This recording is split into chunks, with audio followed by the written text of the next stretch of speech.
Oke, terima kasih teman-teman. Selamat siang semuanya. Terima kasih karena sudah menyediakan waktu dan bersedia untuk bergabung di acara pada siang hari ini.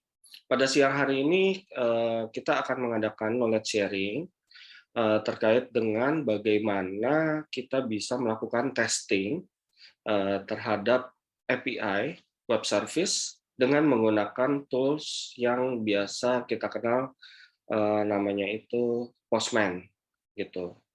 Nah, untuk sesi knowledge sharing pada siang hari ini itu akan dibawakan oleh Mas Aziz di sini selaku salah satu senior developer, web developer di Submedia. Nantinya untuk semua materi itu akan dibawakan oleh Mas Aziz.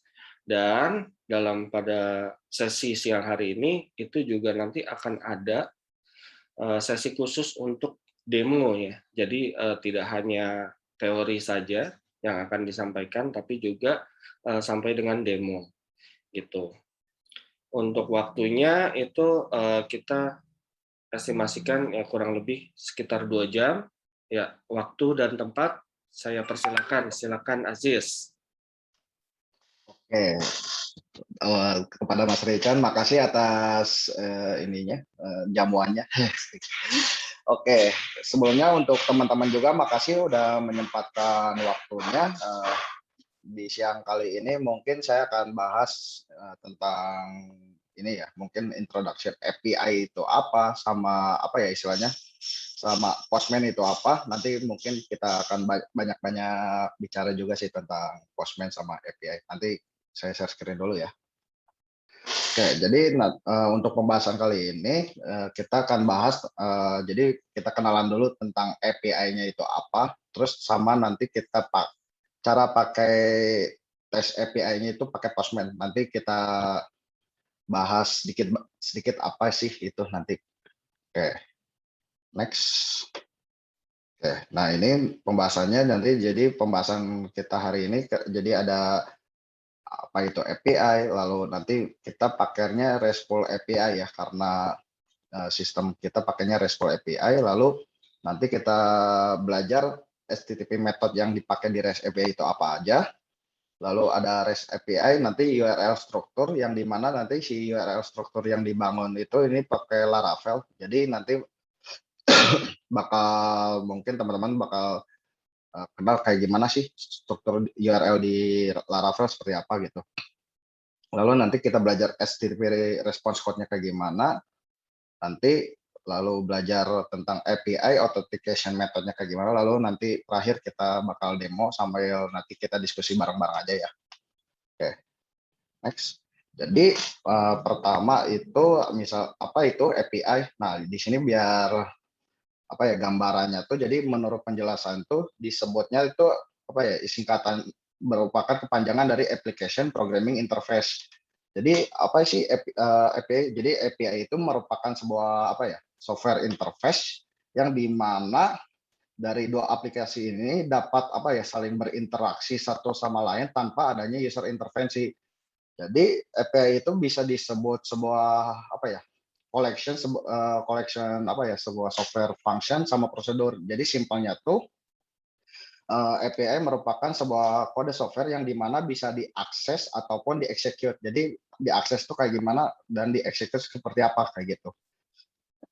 Jadi bisa didefinisikan si API itu sebagai sebuah kode yang dimana dapat membantu dua software yang berbeda untuk saling berkomunikasi berkomunikasi data antar satu sama lain. Jadi kayak apa ya istilahnya ibaratkan apa ya misalkan ini nih saya punya satu ilustrasi API itu kayak gimana sih.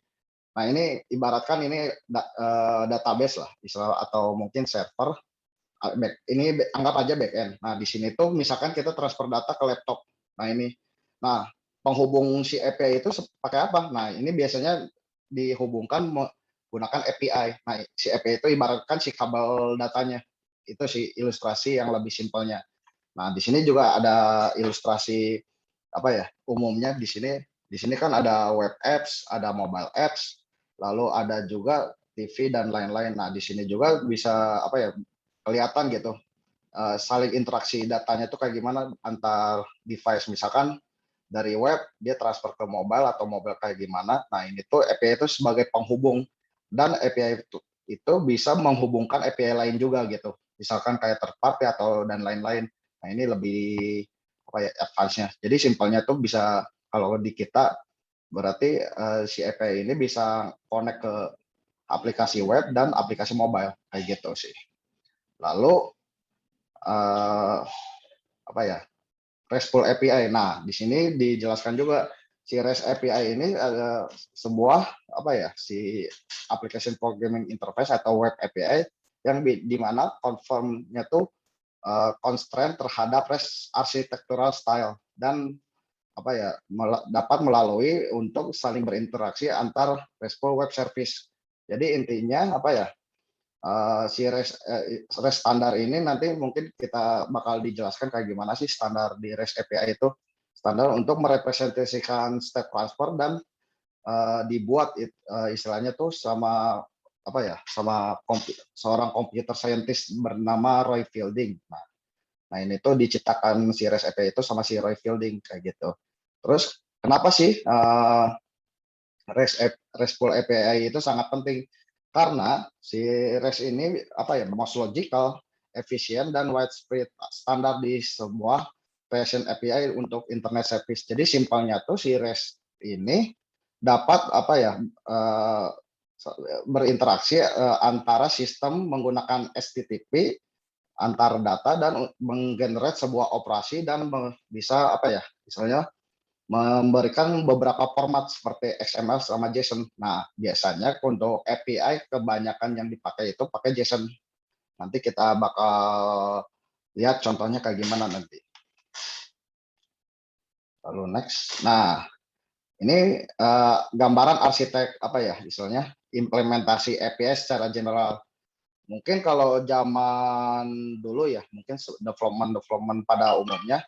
Kalau dulu kan pengembangan sebuah aplikasi web itu kan ditumpuk di satu server bersama dengan backend ini, dan mobile pun dia masuk ke sini. Nah, kalau untuk sekarang kan implementasinya berarti di sini ada tiga aplikasi. Pertama web aplikasi, ada CMS sama mobile application. Lalu di apa ya, di sini itu sebagai penghubung di sini. Nah, jadi untuk tim backend itu lebih menghandle di sini, membuat RESTful API. Jadi si API ini nanti dikonsum sama web aplikasi, mobile, sama CMS kayak gitu. Nah, di sini mungkin buat teman-teman intern juga biar lebih tahu kayak gimana sih prosesnya tuh dari sebuah aplikasi mengambil data menjadi apa ya, istilahnya lebih generalnya seperti apa. Nah, di sini yang pertama itu misalkan dari mobile atau web lah. Misalkan di web ini mengakses apa ya, ngakses halaman utama misalkan. Nah, di halaman utama itu kan dia ngambil data. Nah, pertama tuh ketika dia request si web aplikasi ini, nah pertama dia request ke backend data yang dibutuhkan apa aja misalkan. Ketika backend proses, yang pertama diambil itu ke database. Nah, dari database ini bisa dilempar lagi ke backend, dan nanti untuk kedepannya itu disimpan di Redis cache. Nanti saya jelaskan dulu Redis cache itu apa. Nah, ketika backend proses data yang ditampilkan, lalu tampilkan lagi ke web aplikasi kayak gitu. Jadi pokoknya pertama request tuh ke backend, ke database, langsung balik lagi kayak gitu. Nah, di mobile pun sama dengan di CMS kayak gitu. Nah, di sini mungkin yang pasti bertanya, ini Redis cache tuh buat apa? Nah, mungkin buat teman-teman yang belum pernah apa ya istilahnya, belum pernah mengakses ke Redis. Nah, ini tuh sebuah optimasi lah nanti mungkin buat teman-teman intern biar lebih paham. Jadi si Redis ini sebagai apa ya, penyimpanan sementara. Jadi ketika sudah mengakses ke database, ketika si aplikasinya itu akses lagi, dia nggak akan ke database lagi, nanti ngambilnya ke Redis gitu. Ini tuh sebagai cache data gitu lah. Ini biasanya disimpan dalam memori kayak gitu.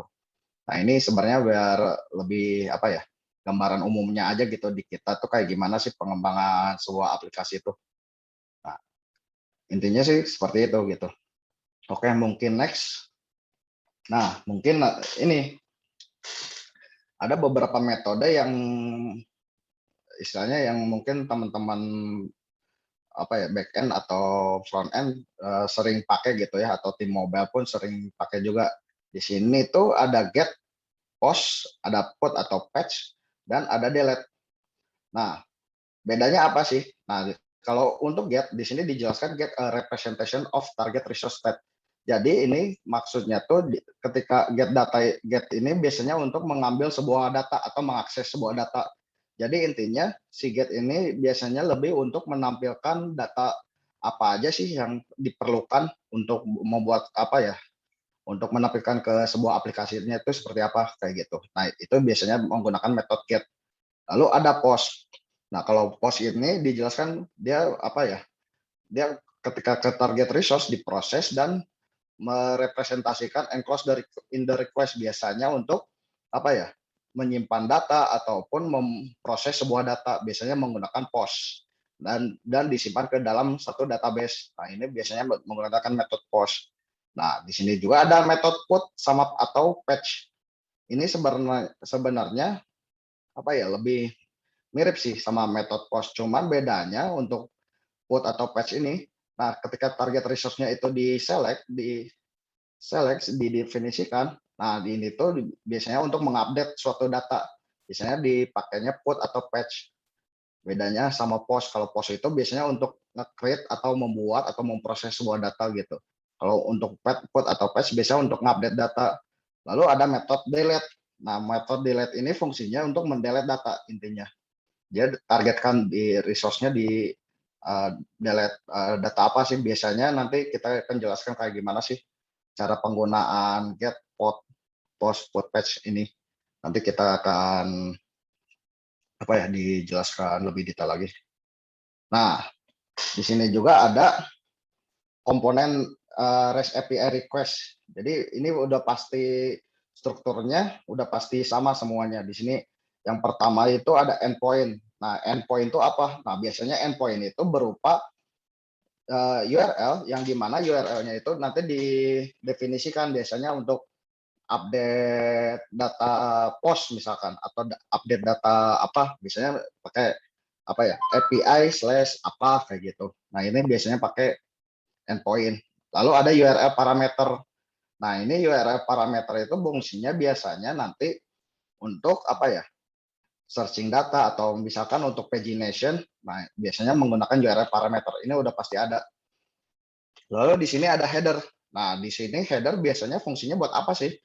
Nah, header ini biasanya kita set, biasanya nanti mungkin buat teman-teman yang nggak tahu, biasanya ketika login, kalau pada aplikasi monolith atau mungkin biasa full stack lah biasanya. Nah, itu dia menyimpan, ketika login itu dia menyimpan session. Nah, kalau login itu biasanya pakai token. Nanti kita akan praktekkan kayak gimana sih. Biasanya untuk ngeset autentikasi. Biasanya nanti si tokennya itu disimpan di header. Nanti kayak gimana sih implementasinya nanti kita praktekkan. Lalu di sini juga ada metode. Nah, metode yang tadi kita pelajari di sini. Nah, ini metode yang udah pasti kita pakai gitu. Get, post, ada put atau patch, dan delete. Nah, di sini juga dipakai, di sini ada metode. Ini udah pasti ada. Dan yang terakhir itu ada struktur data. Nah, di sini data ini udah pasti apa ya, digunakan untuk mengkonsum apa ya, untuk menampilkan sebuah data dalam aplikasi ataupun apa ya, memproses data juga. Nah, ini pasti data ini dipakai kayak gitu. Nah, mungkin di sini dijelaskan juga ya, buat tim analis biasanya udah biasa ketemu ya namanya error-error 200, ada apa ya, 400, 403. Nanti kita jelaskan dulu. Yang pertama itu ada error core 200. Ini yang pasti kalau kalau si endpoint-nya itu berhasil, dia sukses, tandanya itu 200. Lalu ada 201. Ini biasanya dipakai di metode post juga sih, untuk membuat suatu data, misalkan nyimpan apa ya, bisa dikatakan nyimpan data user misalkan. Nah, si ketika nge-create user, nah biasanya tampilnya error apa ya, font-nya itu 201, artinya created. Tapi bedanya kalau untuk update kayak gimana? Nah, kalau untuk update, nah biasanya di sini pakainya 200 si standar code-nya tuh. Kalau ini biasanya untuk membuat suatu data biasanya apa ya, statusnya itu 201. Lalu ada 400, error 400. Nah, ini untuk 400 ini disebutkan bad request biasanya apa ya? Dikarenakan salah input parameter. Nah, ini biasanya error 400. Lalu untuk ada juga 401 not authenticate. Nah, ini biasanya ketika sebuah aplikasi itu apa ya istilahnya, kita mengakses misalkan menu apa gitu. Nah, tapi kita belum login. Nah, biasanya menampilkannya error 401. Nah, di API pun ada istilahnya 401 ini. Ini biasanya fungsinya, jadi ketika mungkin teman-teman nggak akses sebuah endpoint, nah si endpoint ini nggak apa ya, ketika tokennya nggak di set, itu biasanya ngeluarin error 401. Berarti nggak bisa diakses, berarti bisa aja tokennya expire atau belum login. Nah, biasanya itu pakai 401. Lalu ada juga error 403. Ini sebenarnya berbeda, ini lebih ke otorisasi. Jadi perbedaannya kalau 401 itu ketika endpoint-nya belum login atau mungkin belum di set tokennya, biasa 40. Kalau 403 itu dia bedanya dia login sudah, cuman ketika dia mengakses suatu menu atau suatu endpoint, nah langsung mengeluarkan error 403. Biasanya kalau ada otorisasi yang istilahnya, oh nggak bisa diakses nih endpoint ini, oh berarti 403 keluarnya pas ketika dilihat tuh, oh nah itu berarti nggak diberi izin biasanya si usernya tuh. Yang udah pasti lazim ini 404, biasanya ini kalau buat ngetes biasanya ini udah pasti datanya, oh nggak ada berarti 404. Nah di sini juga ada error juga 405, method not allowed. Nah maksudnya apa? Biasanya kalau teman-teman akses endpoint yang harusnya metodenya get, teman-teman metodenya diganti dengan metode post. Nah, ini tuh langsung apa ya istilahnya? Langsung mengeluarkan error 405, jadi nggak bisa diakses gitu. Kalau berbeda metode gitu. Berbeda metode. Lalu ada 422 di sini. Nah, di sini juga ada kemiripan sebenarnya dari error 422 dengan error 400. Bedanya apa? Kalau 422 ini lebih ke validasi form. Misalkan si form data itu kan misalkan ada form username, password. Nah, misalkan ketika divalidasi, nah itu sebenarnya bukan error 400, dia 422 dulu. Jadi ketika misalkan si form username-nya tuh, misalkan divalidasinya tuh email formatnya salah atau passwordnya mungkin nggak mengandung huruf karakter apa ya, karakter simbol atau apa. Nah, biasanya itu errornya ke 422 dulu. Nah, mungkin kalau ada yang bertanya, kenapa nggak error 400? Biasanya kalau 400 itu, apa ya, ketika form semuanya udah berhasil, nah, biasanya kalau mungkin lebih yang simple, lebih apa ya, lebih ngena itu kasusnya tuh misalkan kita nge-booking sebuah hotel lah. Kan ketika booking hotel mungkin diisi form dan lain-lain sampai metode pembayaran. Nah, lalu ketika apa ya, ketika sampai pembayaran, nah di sini misalkan dalam waktu expired tuh, misalkan dia nggak bayar-bayar sampai waktu yang ditentukan, misalkan ditentukan ketika sampai expired, ketika expired dia balikannya error 400, biasanya kayak gitu. Atau biasanya lebih apa ya, 400 itu bisa bermacam-macam sih. Tapi kalau untuk 422 ini lebih validasi form. Atau misalkan ini check out barang. Nah, ini check out barang pun bisa return error 400 sebenarnya kayak gitu. Lalu ada juga error 429, too many request for rate limiting. Ini maksudnya apa? Biasanya dalam satu endpoint API itu, nah ketika apa ya istilahnya, diakses, misalkan ngepost apa ya, kontak us lah, katakan yang bisa disubmit berulang kali. Nah, ini tuh biasanya ada rate limit, biasanya mungkin dalam request per menitnya itu dia bisa diakses 100 apa ya, 100 inputan atau 100 proses endpoint, 100 akses itu per menit. Ini ada batasannya di backend itu. Jadi kalau teman-teman ngaksesnya terlalu sering, nah bisa kena error 429 biasanya. Nah ini biasanya kena handling kayak gitu. Dan yang terakhir itu error 500. Ini udah lazim teman-teman tahu. Kalau error 500 ini sebenarnya kemungkinan errornya tuh kalau misalkan udah masuk di mobile apps ataupun front end, error 500 ini bisa dua kemungkinan. Ada dua kemungkinannya tuh dia errornya di kode front end atau mobile, ada kemungkinan juga error di back end. Tapi kalau error di back end dia biasanya ketahuan di endpoint mana. Misalkan ketika di hit error 500, biasanya kalau di browser itu bisa ketahuan di inspect element kayak gitu. Error 500 internal server error kayak gitu. Oke, next. Di sini juga dijelaskan untuk RESTful API di secara umum yang pasti ada fitur-fiturnya itu ada beberapa fitur. Yang pertama ini pagination. Ini udah pasti banyak apa ya istilahnya dari endpoint itu banyak pagination. Nah, ini biasanya untuk ngelimit data, biasanya biar apa ya datanya itu nggak ditampilkan misalkan per 10 item atau dalam satu page tuh atau bisa 12 item atau 20 itu tergantung apa ya data yang ditampilkannya. Ini pagination ada pasti. Lalu ada data filtering. Nah, ini juga sering pasti data filtering biasanya untuk ngefilter apa ya? Data yang dimana filternya tuh misalkan ngambil data apa ya misalnya. Misalkan kita mau filter data transaksi dari tanggal 5 sampai tanggal 10 misalkan. Tanggal 5 Juni 2019 sampai Juni 2020. Nah, ini bisa pakai filtering. Ini udah pasti ada data filter.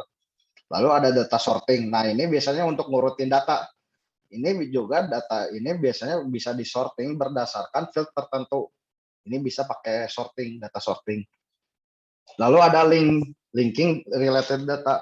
Ini maksudnya biasanya mungkin kan buat teman-teman kalau namanya data pasti ada relasi data. Mungkin kalau apa ya istilahnya data yang udah didesain di dalam database. Nah, itu bisa misalkan kita punya apa ya? Misalkan si student, si anggaplah user punya data transaksi lebih dari 10 misalkan. Jadi kan ketika si user manggil data transaksi berarti 10 item itu muncul. Ini disebutnya linking related data, berarti data yang berelasinya itu ada 10 atau mungkin dari si transaksi ambil transaksi yang ada usernya, berarti bisa aja ambil data satu transaksi ngambil satu user, bisa kayak gitu. Itu bisa tergantung variannya ke seperti apa gitu. Lalu ada data validation. Nah, untuk data validasi ini biasanya buat apa ya? Submit data atau mungkin nge-save data, misalkan nge-create user misalkan. Nah, si user ketika create user kan ada validasi. Nah, ini udah pasti ada validasi. Lalu ada authentication. Ini udah pasti biasanya untuk nge-set token ada authorization kayak gitu. Ini fitur-fitur secara umum kayak gitu. Nah, di sini juga dijelaskan. Jadi sebenarnya untuk apa ya authentication method yang ada di API itu ada beberapa macam. Ada basic auth, ada personal access token, ada OAuth 1 atau 2, ada JSON Web Token. Nah, ini biar apa ya untuk data biasanya untuk autentikasi yang kita sering pakai itu basic auth biasanya yang simple token. Ini biasanya nanti kita set si tokennya pakai token apa kayak gitu. Ada personal access token. Kalau ini biasanya yang OAuth 1 2 itu kalau nggak salah yang login pakai sosial media biasanya yang Facebook, Twitter atau Google dan lain-lainnya. Nah, ini yang kita pakai itu basic auth. Nah, nanti kita jelaskan maksud apa ya, misalkan next dulu. Oke, sip. Nah, di sini ada basic auth yang mungkin apa ya istilahnya gimana sih cara ngakses apa ketika dia si user itu meminta autentikasi atau login gitu. Nah, di sini ada antara klien dan server. Ini anggap aja dari mobile atau dari aplikasi web. Nah, yang pertama yang diakses itu, oh sorry. Nah, yang pertama diakses itu ketika di get, nah misalkan nge-get apa ya, misalkan, oh ya, misalkan ngakses menu apa gitu. Ketika masuk ke server, dia nggak, nah ini agak ada typo sedikit, harusnya ini 401. Nah ini ketika tampil ke belakang, pasti dia meminta login, biasanya dari klien ke server tuh. Oh, misalkan ngakses menu user atau menu transaksi, oh nggak bisa diakses, dia harus login dulu. Nah, dia tanya user. Ketika user menginput kredensialnya, nah ketika kredensial yang didapat ke server, dia masuk dulu ke server. Nah, di sini si server itu ngeset autentikasinya, apa ya. Nah, di sini kita dapat tokennya, basic basic misalkan ini tokennya. Nah, langsung dicek kredensialnya. Oke enggak? Kalau ketika oke ya balik lagi ke user dengan return apa ya? Return 200. Oke, kayak gitu. Nah, oke. Ini saya di sini dulu. Nah, di sini untuk dokumentasi apa ya? Di misalkan ini contoh-contoh apa ya, dokumentasi API yang sering digunakan. Ini contohnya tuh kita mau ngambil uh, list list dari postingan gitu, misalkan list post of resource. Nah ini biasanya kita tampilkan apa ya, ngambil semua data post. Ini bisa pakai metode get di sini. Biasa kita pakai metode get. Nah di sini di set apa ya, content type-nya kayak gimana, headernya, terus accept-nya tuh application JSON. Nah, di sini ini contoh respon yang mungkin apa ya, data yang bakal keluarnya seperti apa. Nah, ini contoh responnya seperti ini. Nah, ini di apa ya, diperkecil biar agak muat. Nah, di sini ada datanya. Ada ID, title, description, content. Nah, di sini tuh kita tampil. Nah, ini tuh kalau misalkan datanya banyak, ini biasanya kalau di JSON itu ini tuh menandakan list kurung ini. Kalau kurung kurawal ini biasanya menandakan objek kayak gitu. Perbedaannya kayak gitu. Nah, di sini ada pagination. Nah, di sini biasanya nanti bisa terlihat kayak gimana sih. Ada link untuk ke page selanjutnya kayak gimana, atau yang pertama kayak gimana, terakhir kayak gimana, untuk pagination selanjutnya kayak gimana.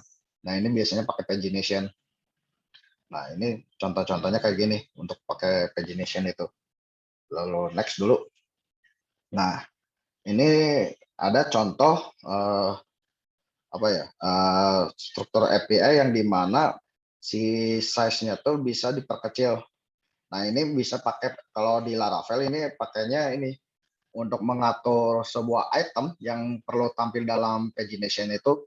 Misalkan kita ambil dua, nanti di sini juga bisa muncul dua data kayak gitu, atau tiga data atau lebih gitu. Tergantung misalkan kalau misalkan datanya baru satu, kita pengen pagination 5, ya nampilnya tetap satu.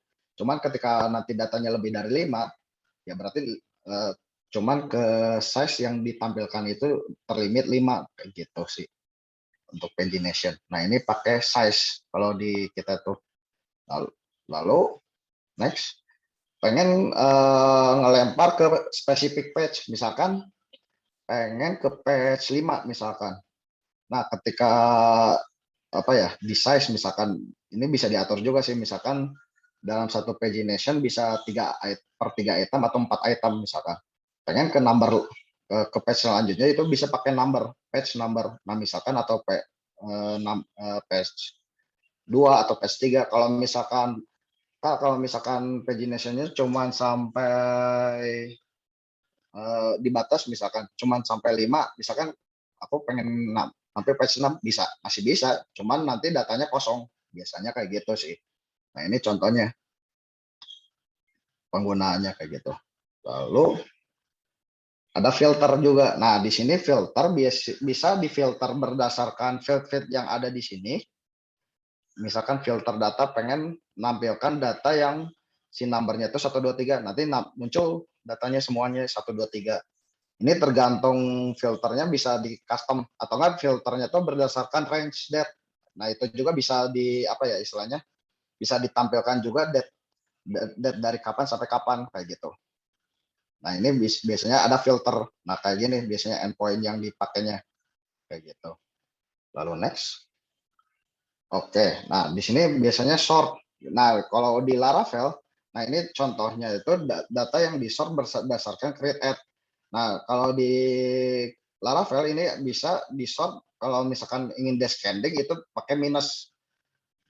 Nah, kalau misalkan filternya apa sortnya itu ascending atau berurutan dari apa data lama sampai terbaru, nah itu bisa minusnya dihilangin. Nah, ini contohnya kalau descending. Kalau ascending gimana? Berarti tanda minusnya dihilangin. Kalau di Laravel kayak gitu sih penggunaannya. Oke, next. Nah, ini bisa juga pakai search. Nah, bisa pakai search. Ini juga ini bisa dipakai. Ada metode search-nya juga di Laravel yang kita pakai. Lalu next-nya.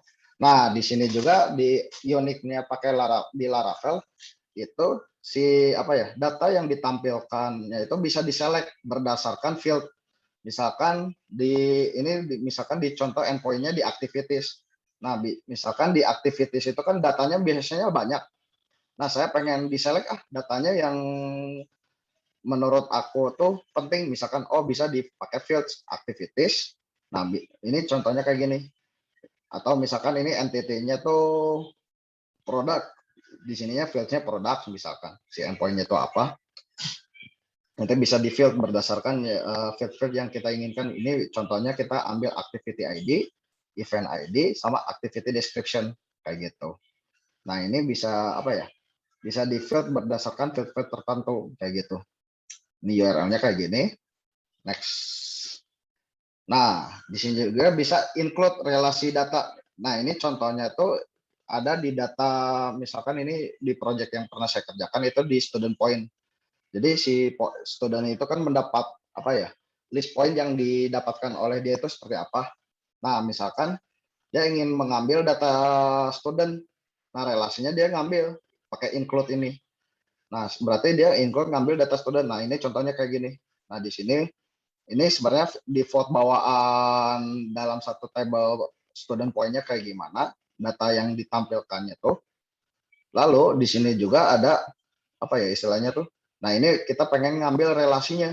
Oh, ada relasi ke student. Biasanya kan ini yang menjadi penghubung unique ID-nya itu ID. Nah, ketika ID-nya sama, ya ditampilkan data relasinya itu seperti apa. Ini disebutnya include relation lah. Ini di Laravel ini pakainya metode include. Lalu next. Nah, ini contoh untuk ngepost suatu data. Nah, bukan ngepost, ini contohnya untuk ngambil data. Ini ngambil data ke detail. Biasanya untuk mengambil suatu data ke detail itu biasanya menggunakan ID. Misalkan kita ngambil data post. Nah, di sini tuh kita ambil ID berapa sih? Nah, ini contohnya seperti ini. Misalkan kita ngambil ID-nya kayak gini, 1488.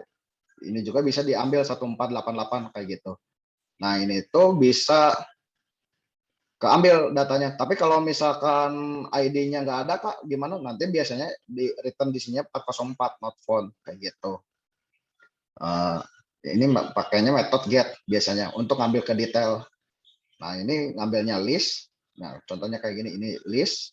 Nah, kalau ke detail dia bentuknya objek. Kayak gini contohnya. Oke, next. Nah, di sini juga ada append data.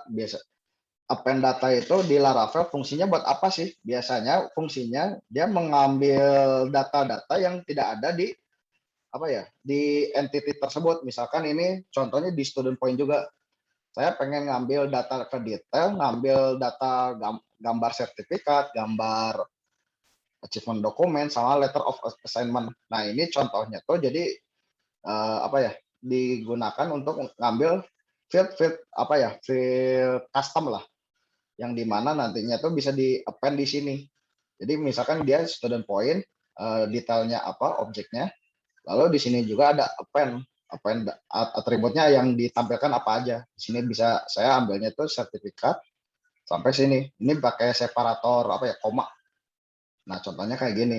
Nah, di sini juga ada metode post. Nah, ini metode postnya itu kita nge-post suatu data. Biasanya di sini metodenya post.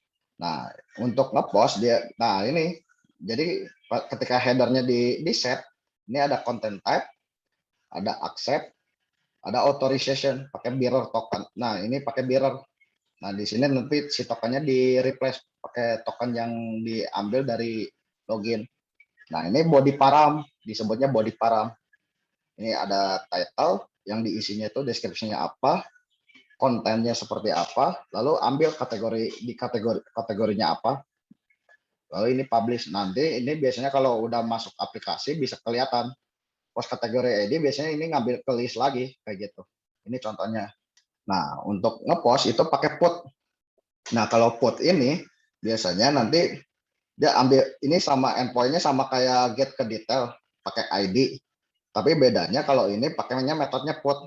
Ini sama sebenarnya. Ini juga sama sih sebenarnya, si post ini dia kayak list, cuman ketika jadi post dia apa ya, nge-save data gitu, nge-create data kayak gitu. Kalau misalkan put, nah ini ambilnya ID berapa misalkan yang di update-nya. Misalkan ID 1. Nah, di sini kita set lagi kontennya apa, data-data yang dibutuhkannya apa, nanti return-nya 200. Nah, ini yang saya bilang yang tadi yang 201 itu create. Nah, itu tuh maksudnya tuh dia membuat satu data, nge-create data biasanya untuk post ini. Nah, untuk update dia return-nya 200. Ini bisa kelihatan di sini. Kayak gitu. Nah, ini metodenya put atau patch. Next. Nah, ini untuk delete data. Nah, untuk delete data dia pakai metodenya delete. Ini sama dengan put juga. Endpoint-nya tuh URL-nya. Cuman bedanya dia metodenya delete kayak gitu. Nah, ini yang di define-nya misalkan ambil ID 1, metodenya delete misalkan. Nah, ini header yang ditampilkannya kayak gimana. Ini nge-delete suatu data biasanya. Kayak gitu sih. Ini contoh-contohnya sih. Oke. Jadi ini cara saya praktekkan ini aja sih. Sebenarnya ini project Denan. Ini kalau nggak salah ini projectnya Mas Fajar sih. Ini nanti saya share dulu deh. Biar nanti bisa pakai juga contoh ininya. Fajar tuh siapa sih? Siapa ya? Ada karyawan Sweet Media lah. Nah, ini bisa dilihat di sini ya untuk ininya. Nah, ini sebenarnya dokumentasi. Jadi buat tim analis, mungkin tim intern juga nanti ke depannya itu nanti untuk membuat satu apa ya? Satu project nanti. Nah, di sini itu dibuat per modul. Biasanya ini modul user. Biasanya nanti user itu kan ada fitur login, forgot password. Nah, ini di apa ya, di mapping lah. Nanti biasanya nanti tim backend ngupdate di sini. Endpoint-nya apa aja. Nah, ini header-nya apa, terus parameter yang di inputnya seperti apa. Ini contoh project Denan lah yang sedang dikerjakan. Nah, mungkin untuk cara penggunaan Postman-nya kayak gini nih. Ini sebenarnya bisa diimport juga sih, kalau ada yang udah pakai Postman bisa diimport juga. Ini saya apa ya, misalnya di ini saya tadi coba ini dulu aja. Saya share collection. Get public link. Ini di copy. Nah, nanti bisa diimport dari sini. Nanti bisa linknya di apa ya? Bisa diimport kayak gini. Nah, nanti bisa dicoba kalau ada yang udah install Postman bisa dicoba. Saya share dulu aja deh. Nah, oke. Terus apa, Pak? Maksud terus sih? Iya, kalau itu buat import itu pakai apa? Ini udah ada langsung pakai Postman. Udah install kalau ada install Postman. Ya. Nah, nanti bisa diimport dari sini kayak gitu untuk yang Postman nih. Ini sebenarnya bisa nanti teman-teman create project masing-masing sih, nanti ke depannya bisa bikin satu collection atau apa kayak gitu. Nah, ini bisa, nah ini saya coba ini aja ya debokan.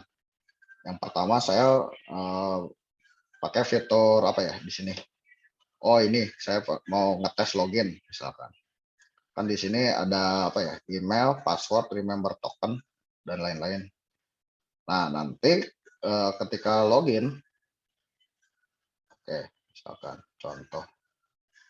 Nah, ini tuh nanti di set ini apa ya, si form datanya itu pakai raw JSON di sini jenisnya tuh.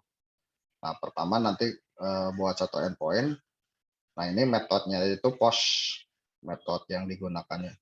Ketika login itu kita send ya.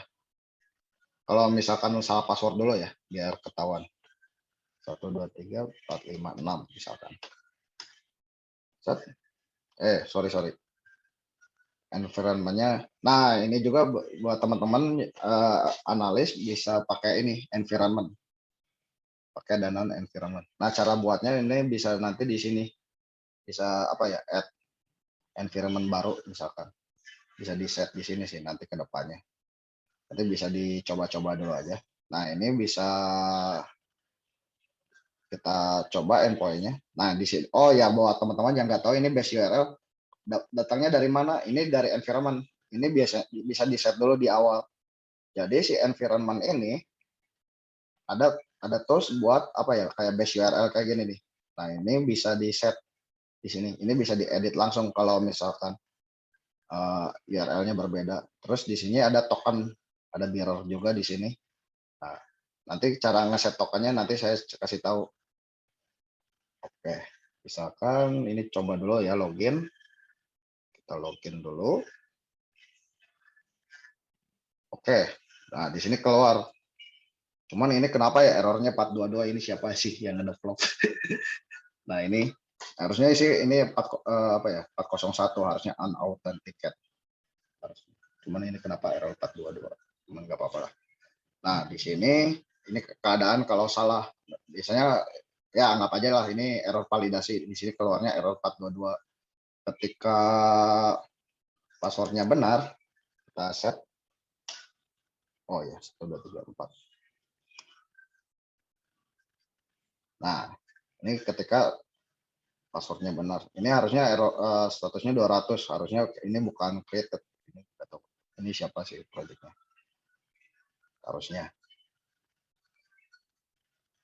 Nah, di sini ada token. Nah, kan di sini dapat ya tokennya. Oke, kita copy dulu. Nah, di sini copy. Nah, cara pakainya gimana? Nah, di sini kita coba akses aja ya. Pertama kita akses incoming list. Oke. Nah, di sini ada header. Nah, ini udah di set token. Kenapa di set token di environment? Soalnya biar nanti ke depannya kalau ganti-ganti token nggak perlu ganti kayak gini misalkan. Langsung mirror kayak gini. Nah, bisa pakai environment. Bisa pakai token misalkan. Ini kita ganti tokennya. Nah, si mirrornya jangan dihapus karena ini emang standar apa ya? Standar autentikasinya pakai mirror. Copy. Misalkan kita kirim. Kok unauthenticate ya? Coba. Tokennya benar nggak?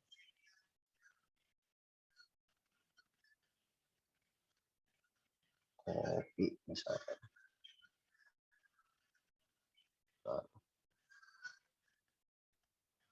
Oke, mirror. Sorry.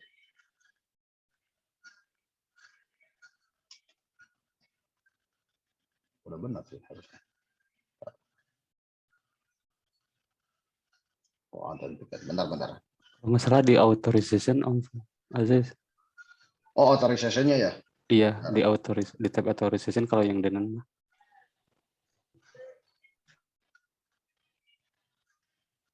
Di tab mana, Om? Bentar. Di authorization. Bukan di headers, tapi di authorization.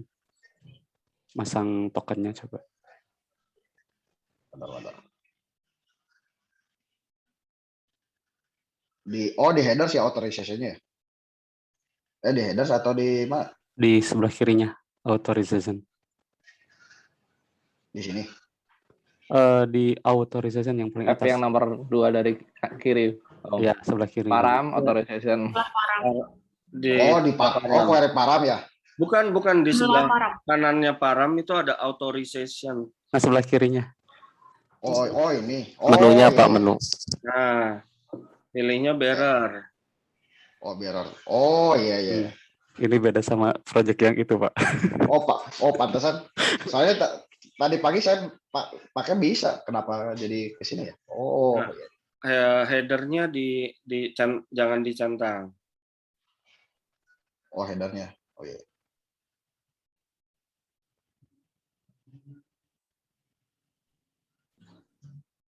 Masih ada error ya, Om Ripat? Tapi harusnya ini serupa sih. Header authorization ini. Harusnya serupa. Harusnya serupa ya? Iya. Aneh ya. Soalnya tadi pagi masih jalan soalnya. Iya. Karena kalau di request-nya, coba request header yang di bawah. Request header. Enggak, yang di bawah. Di bawah kan ada header juga tuh. Di bawah. Yang ini bukan siapa? Di bawah yang ada respon. Body, cookies, header, bawah. Body, cookies, bawah lagi. Nah, kiri. Ini. Bukan. Di mana sih? Body, cookies, Result header. JSON-nya Pak. Result JSON tuh ada menunya tuh body, cookies, header sama test results. Bawah. Bawah. Yang bawahnya Pak. Bawah. Tab bawah. Bawah lagi. Nah. Sorry. Ini mah server response-nya ya. Kita nggak bisa ngelihat ininya. Request yang dikirim kayak apa. Usernya mungkin Om Aziz. Coba pakai user yang aku, Om. Ya, atau usernya nggak punya permission untuk mengakses API ini. Coba username passwordnya apa? Sebentar. Soalnya tadi pagi bisa. Privat@suitemedia.com. Privat@suitemedia.com. Passwordnya. Bentar. Suite 123 tanda seru. S-nya gede. Suite 123 tanda seru. Udah pakai app ya? Enggak. Nah, Oke.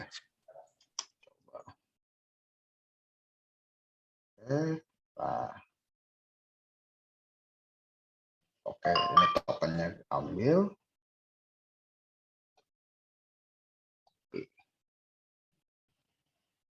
Coba lagi ya.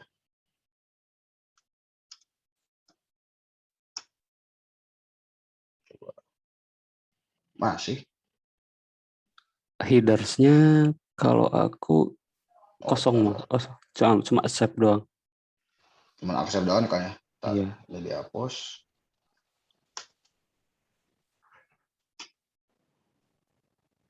Endpoint-nya benar kan ya? danon.tracy@suitedev.com. Danon.tracy. Bentar.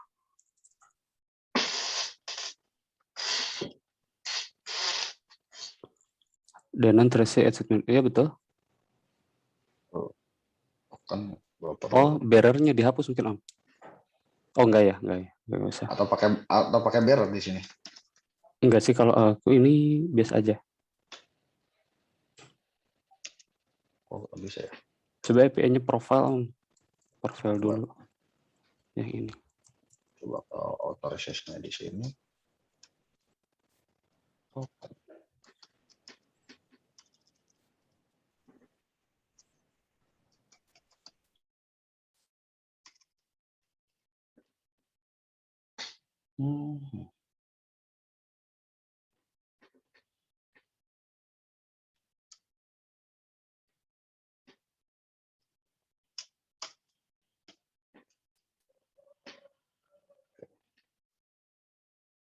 masih tetap kayaknya. Oke, biar token.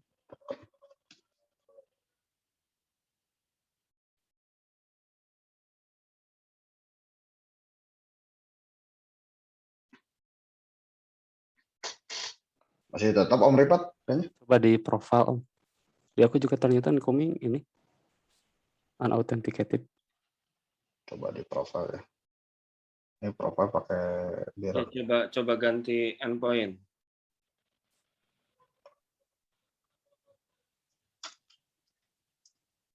Oke. Masih. Mirror token.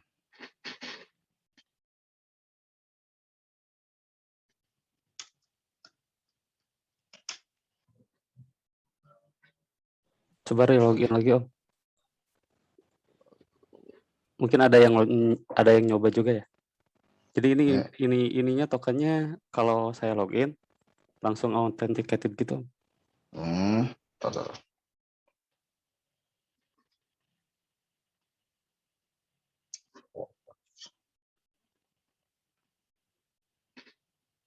Oke.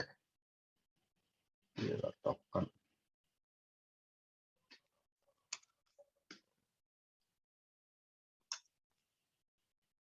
Nah, sip, oke. Bentar, saya coba pakai ini dulu, kayak authorization di sini. Ternyata jalan juga.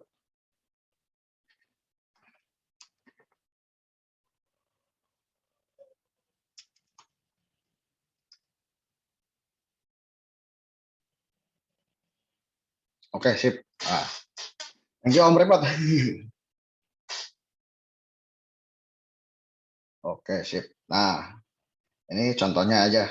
Jadi ini sebenarnya bisa metodenya bisa dua langkah ya, bisa pakai mirror di sini atau di set di header di sini tokennya tuh. Nah, kalau aku lebih prefer simpannya di environment. Kenapa? Jadi biar apa ya? Ketika set tokennya udah di set, jadi nggak perlu ketika ke endpoint lain nggak perlu gonta-ganti kayak gitu. Nah, ini contohnya kita coba pakai ini ya,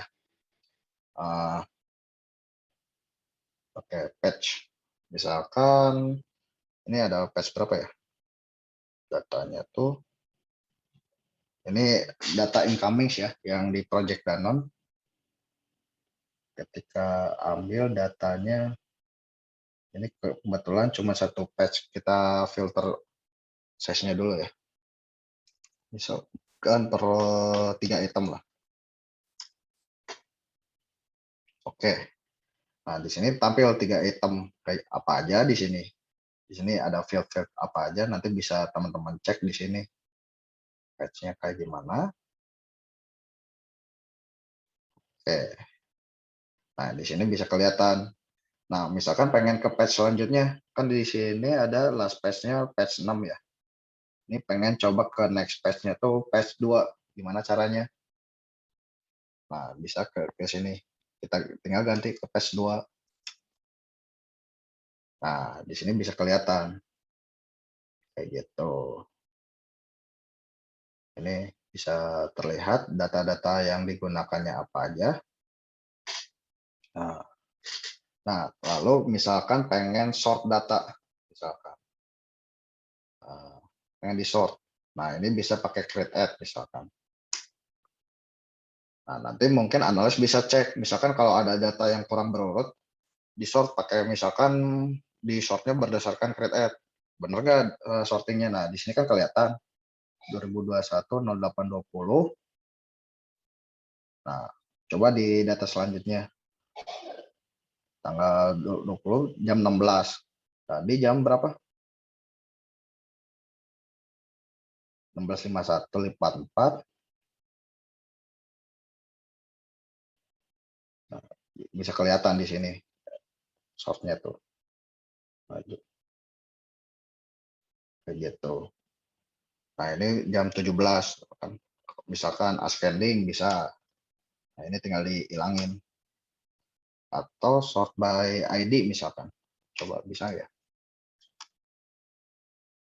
Nah, Ini biasanya kalau nggak allow gini, nah ini contohnya error 400. Nah ini biasanya karena nggak di allow sama backend sortingnya tuh by ID. Ini kalau misalkan pengen di sort by beberapa apa ya, misalkan sort by field lain, ini bisa request ke tim backend. Jadi kalau misalkan kasusnya ini cuman bisa create add doang, berarti nah ini cuman apa, vendor description misalkan.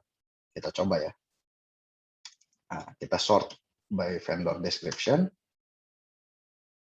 Oh, ternyata error ya. Nah, di sini juga kelihatan berarti ada error di backend. Nah, ini contohnya error 500 kayak gitu.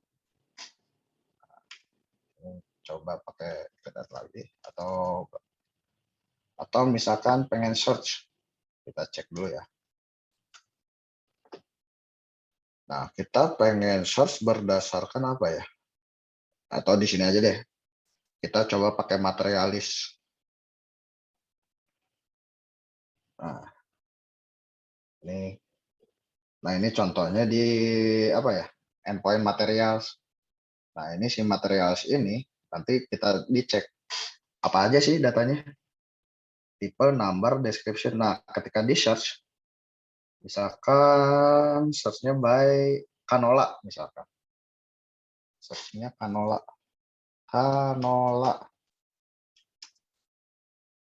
Oke. Nah, ini bisa ke filter pakai search ini.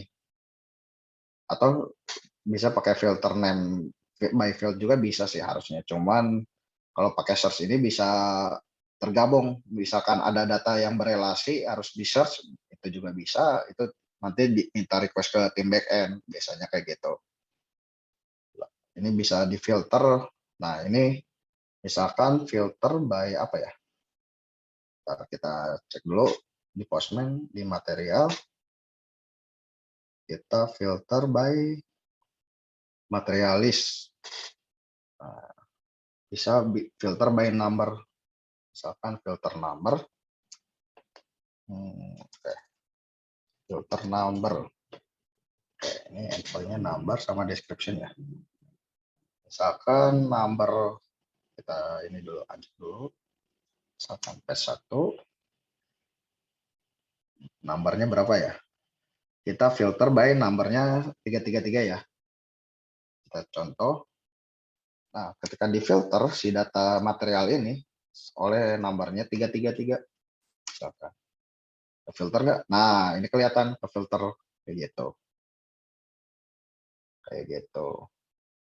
Atau misalkan, nah cuman untuk contoh select field, sebenarnya nggak ada di endpoint Danon. Nah, mungkin saya coba pakai endpoint lain ya, yang pernah saya kerjakan. Misalkan contohnya di UPH aja. Harus saya cek dulu ya.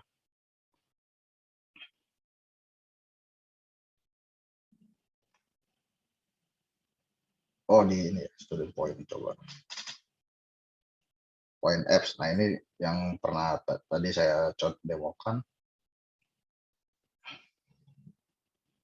Ini activity event. Nah, ini contoh ngambil field. Ini contohnya ngambil field master enroll. Nah, ini bisa ini buat contoh aja ya. Misalkan kita ya, environment-nya pakai staging. Nah, oke. Nah, ini contohnya tuh ini kan ada datanya tuh lebih dari satu ya. Banyak ya. Tapi saya pengen dipilih fieldnya tuh nggak mau semuanya ditampilin di sini. Misalkan kita fields, oke, master enroll. Saya pengen ngambil data activity ID, event ID, sama description. Kita coba ya. Nah, dia cuma nampilnya 3 item gini. Kayak gitu. Jadi nggak semua ditampilkan gitu. Terus apa lagi ya? Kalau relasi, misalkan ini nih, student point. Nah, ini contohnya ini di UPH ada apa ya, ngambil point history ceritanya tuh. Nah, si point history ini kita nggak tahu, misalkan aku pengen nampilin deh semua list yang ada dengan misalkan saya ngambil poin yang usernya apa gitu, misalkan pengen ada tampil bersama si ininya, bisa pakai include kayak gini, student misalkan. Nah, bisa kayak gini, kayak gitu. Nah, tadi kan nggak muncul ya si studentnya, tapi ketika di include-nya dihilangin. Nah, ini kayak biasa lagi aja. Include ini data yang berelasi, nanti biasanya bisa baca dari dokumentasi yang ada gitu. Kayak misalkan contohnya tuh, kalau apa ya, data-data yang ada include-nya itu biasanya data berelasi, nanti bisa dicek di sini relasinya benar atau enggak. Nah, ini kayak di LPM kan, ini nanti bisa dicoba lagi gitu. Jadi intinya apa ya, meskipun apa ya, analis pun mungkin kedepannya bisa bikin dokumen kayak gini. Jadi misalkan dalam satu page itu bisa ngambil data apa gitu. Nah, ini bisa di mapping kayak gini contohnya. Ini biasa dari dulu dipakai sama analis mobile dulu sama Alis kalau nggak salah ya. Sama tim mobile lain pun selalu bikin dokumen seperti ini. Supaya apa? Jadi biar nanti tim front end ataupun tim mobile bisa coba dari sini gitu. Sebenarnya ada contoh dokumentasi yang dibuat Mas Richard, cuman kalau yang pengalaman saya yang pakai itu harus di mapping lagi, kayak mana ya? Suite media backend.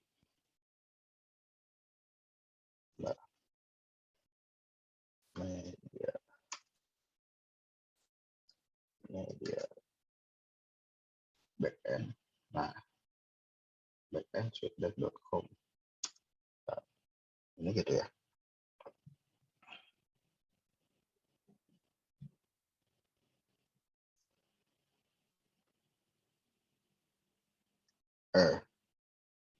Flash docs coba. Documentation. Oh ya. Nah, ini sebenarnya ada juga dokumentasi yang dibikin Mas Richard. Nah, ini bisa contohnya kayak gini. Ini sebenarnya lebih enak juga sih sebenarnya. Cuman mungkin perlu di mapping lagi si menu-menunya. Nah, ini harus diatur seperti backend. Cuman ini agak lama sih. Ini agak besar datanya.